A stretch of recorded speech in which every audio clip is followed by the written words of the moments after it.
नमस्कार, स्वागत है आपका राजनीति 24 न्यूज में। आइए डालते हैं इस वक्त की बड़ी खबरों पर नजर।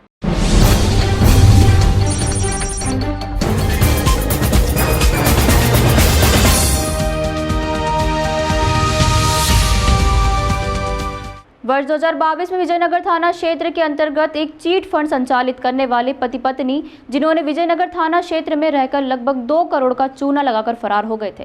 लंबे समय से पुलिस को उनकी तलाश थी, जहां दोनों ही आरोपी पुलिस के हाथ नहीं लग रहे थे। पुलिस ने दोनों की गिरफ्तारी के लिए कई जगह छापेमारी कार्रवाई की और उनकी मोबाइल लोकेशन के आधार पर भी उनको खोजना चाहा, लेकिन पुलिस द्वारा दोनों की ही कोई जानकारी नहीं लग रही थी। वहीं शनिवार देर रात दोनों ही पति पत्नी को विजयनगर पुलिस ने गिरफ्तार किया है और उनके बैंक खाते की अन्य जानकारी पुलिस तलाश कर रही है। थाना प्रभारी रविंद्र गुर्जर ने बताया कि दिसंबर 2022 में इंदौर विजयनगर थाना क्षेत्र में रहने वाले हेमंत परिहार और ज्योति परिहार के खिलाफ कई लोगों ने थाने पर शिकायत दर्ज कराई थी। दोनों पर यह आरोप था कि उन्होंने चीट फंड कंपनी में रुपया दोगुना करने के लालच देकर लगभग 2 करोड़ रुपए लोगों से ठग लिए थे और वह क्षेत्र छोड़कर कहीं फरार हो गए थे।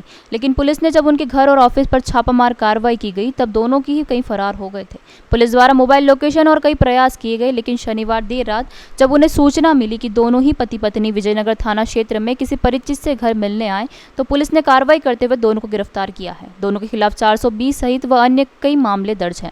वहीं 25 पीड़ित व्यक्तियों ने की थी शिकायत। वर्ष 2022 में लगभग 25 पीड़ित व्यक्ति थाने पहुंचे थे, जिन्हें ये दोनों पति पत्नी करोड़ों की ठगी कर फरार हो गए थे, जिनकी शिकायत पर लगातार पुलिस कार्रवाई में जुटी थी। वहीं देर रात गिरफ्तारी के बाद अब आरोपियों से ठगा गया पैसा फरियादियों को वापस दिलाने की कोशिश की जाएगी।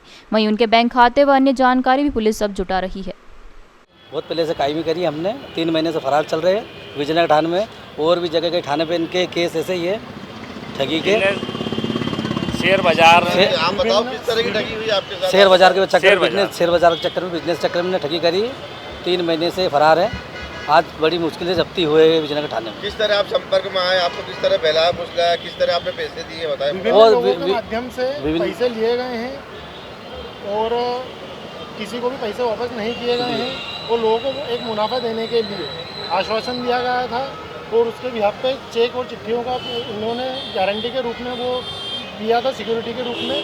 और जब पेमेंट मांगने का समय आया तो हर बार एक नया समय देते चले गए और पेमेंट की वापसी नहीं हुई। जैसे करोड़ों रुपए का लेन देन वो विभिन्न लोग, सर 26 लोग हैं इसमें। 26 सब इंदौर के।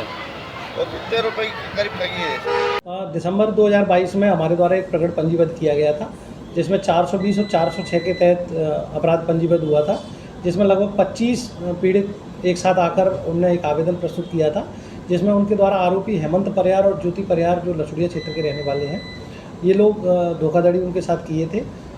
पीड़ित व्यक्तियों का कहना था कि शेयर मार्केट में निवेश करने के नाम पर, फॉरेक्स ट्रेडिंग के नाम पर और विभिन्न कंपनियों में निवेश करने का प्रलोभन देकर पैसा कम समय में जल्दी डबल करने को लेकर इनके द्वारा जो प्रलोभन दिया गया था, बाद में उनका पैसा खा के ये दोनों लोग भाग गए थे।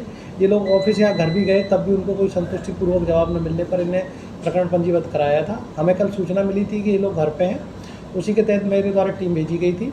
टीम के द्वारा इन दोनों आरोपियों हेमंत और ज्योति परिहार को गिरफ्तार किया गया है और इसके बाद इन आरोपियों पर विवेचना में जो इनके द्वारा किया गया था, उसके तहत 67, 68, 71 की धाराएं भी बढ़ी हैं। आरोपियों का पुलिस रिमांड हमारे द्वारा आज लिया जाएगा, उनको आज कोर्ट में पेश किया जाएगा। सर कितने की इन लोगों ने, जो 25 पीड़ित व्यक्तियों ने हमें जो शिकायत करी थी, उन व्यक्तियों से लगभग 2 करोड़ के आसपास का इनके द्वारा फ्रॉड किया गया है।